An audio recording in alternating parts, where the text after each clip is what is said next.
Investment చేసేటప్పుడు diversification ఎంత ఇంపార్టెంటో ఈ వీడియోలో తెలుసుకుందాం. చాలామంది పోర్ట్ఫోలియోస్ 20-30% లాస్లో రన్ అవుతున్నాయి. బట్ నిఫ్టీ 50 చూస్తేనేమో ఆల్ టైమ్ హై దగ్గర ఉంది. దీనికి రీజన్ ఏమై ఉంటుంది? మన ఇండియాలో ఆల్మోస్ట్ 5200 ప్లస్ కంపెనీస్ లిస్ట్ అయి ఉన్నాయి. దాంట్లో ఆల్మోస్ట్ 2600 కంపెనీస్ 50-60% ఫాలో అయ్యాయి.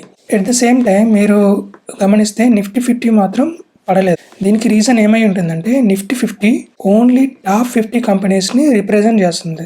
ఒకవేళ మీరు ఇన్వెస్ట్ చేసిన స్టాక్స్ మిడ్ క్యాప్ కానీ స్మాల్ క్యాప్ కానీ ఇంకా మైక్రో క్యాప్స్లో కానీ ఉన్నట్లయితే మీరు నిఫ్టీ 50తో కంపారిజన్ చేసుకోకూడదు.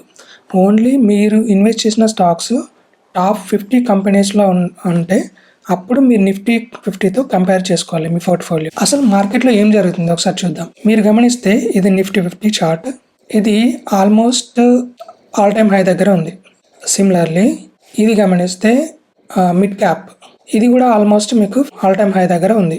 ఇప్పుడు ఇది చూడండి, ఇది స్మాల్ క్యాప్ ఇండెక్స్. ఇది ఆల్ టైమ్ హై నుంచి కిందికి పడతా ఉంది. మీరు ఇన్వెస్ట్ చేసిన స్టాక్స్ ఏవైతే ఉన్నాయో ఎక్కువ పోర్షన్ మీకు స్మాల్ క్యాప్లో ఉన్నట్లయితే మీ పోర్ట్ఫోలియో నెగిటివ్లో ఉంటుంది.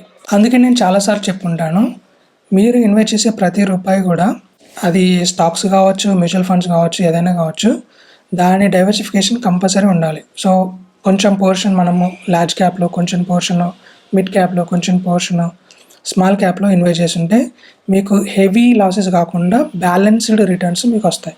మరో ఇంట్రెస్టింగ్ టాపిక్ కోసం ఫాలో చేయండి. See in the next video.